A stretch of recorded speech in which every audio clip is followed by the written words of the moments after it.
দাড়িপাল্লায় vote দিতে কোরআন শরীফ ছুঁয়ে শপথ করানোর অভিযোগ উঠেছে মহিলা জামায়াতের বিরুদ্ধে।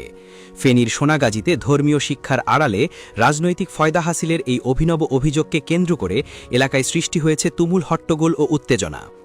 গত ১১ই জানুয়ারি বিকেলে সোনাগাজী পৌরসভার ৮ নম্বর ওয়ার্ডের স্থানীয় জামায়াত নেতা কাশিম মিয়ার বাড়িতে মহিলা জামায়াতের কয়েকজন নেত্রী জড়ো হন। তারা আশপাশের সাধারণ নারীদেরকে কোরআন শিক্ষার ক্লাসের কথা বলে সেখানে ডেকে আনেন।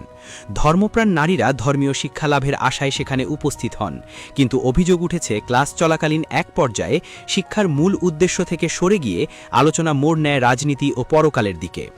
ঘটনাস্থলে উপস্থিত নারীদের দাবি, ক্লাসের এক পর্যায়ে মহিলা জামায়াতের কর্মীরা উপস্থিত নারীদের উদ্দেশ্যে একটি মনস্তাত্ত্বিক প্রশ্ন ছুড়ে দেন।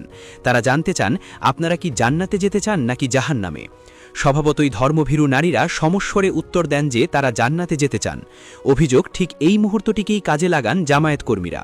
তারা নারীদেরকে বলেন, যদি জান্নাতে যেতে হয় তবে পবিত্র কোরআন ছুঁয়ে শপথ করতে হবে যে আগামী নির্বাচনে তারা দাড়িপাল্লা মার্কায় ভোট দেবেন। ধর্মকে ব্যবহার করে এমন রাজনৈতিক চাপের বিষয়টি মেনে নিতে পারেননি উপস্থিত অনেকেই। সেতারা বেগম নামের এক প্রতিবাদী নারী ওই আসরেই চিৎকার করে ওঠেন। তিনি অভিযোগ করেন, কোরআন শিক্ষার নাম করে তাদেরকে ডেকে এনে ভোটের জন্য শপথ করানো হচ্ছে, যা ধর্মের অবমাননা। তার এই প্রতিবাদের পরই শুরু হয় হট্টগোল। খবরটি ছড়িয়ে পড়লে স্থানীয় যুবদলের আহ্বায়ক ইকবাল হোসেন সহ কয়েকজন নেতাকর্মী ঘটনাস্থলে ছুটে আসেন। যুবদল নেতাদের দাবি, তারা ঘটনাস্থলে গিয়ে দেখেন ধর্মের নামে সাধারণ নারীদের বিভ্রান্ত করা হচ্ছে। ইকবাল হোসেন জানান, তিনি উভয় পক্ষকে শান্ত করার চেষ্টা করেছেন এবং কোনো অপ্রীতিকর ঘটনা ঘটার আগেই সবাইকে সরিয়ে দিয়েছেন। তার ভাষ্য, আমি উভয় পক্ষকে হাত দিয়ে সরিয়ে দিয়েছি, কিন্তু এখন একটি চক্র মিডিয়াতে আমার বিরুদ্ধে অপপ্রচার চালাচ্ছে যে আমি নাকি কোরআনের তালিমে বাধার সৃষ্টি করেছি।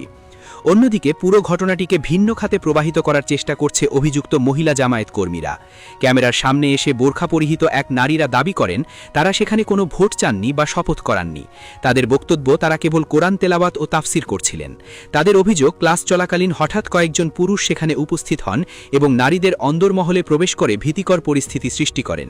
তারা দাবি করেন, ভোট বা দাড়িপাল্লা নিয়ে কোনো কথাই সেখানে হয়নি, বরং যুবদলের কর্মীরাই ধর্মীয় কাজে বাধা দিয়েছেন। তবে স্থানীয় বাসিন্দাদের একাংশ এই সাফাই মানতে নারাজ।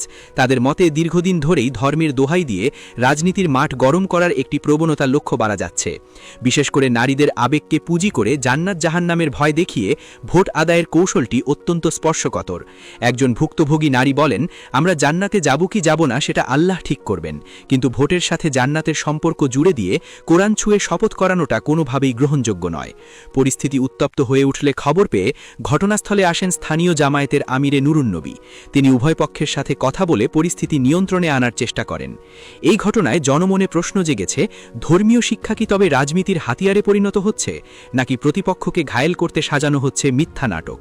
সত্য যাই হোক, পবিত্র কোরআনকে কেন্দ্র করে এমন অনাকাঙ্ক্ষিত বিতর্ক ও হট্টগোল কোনো সুস্থ সমাজের কাম্য নয়। স্থানীয় প্রশাসন ও সচেতন মহল মনে করছেন, ধর্মকে রাজনীতির বাইরে রাখা এবং নারীদের সম্মান বজায় রাখা উভয়ই জরুরি, যাতে ভবিষ্যতে এমন অপ্রীতিকর পরিস্থিতির পুনরাবৃত্তি না ঘটে।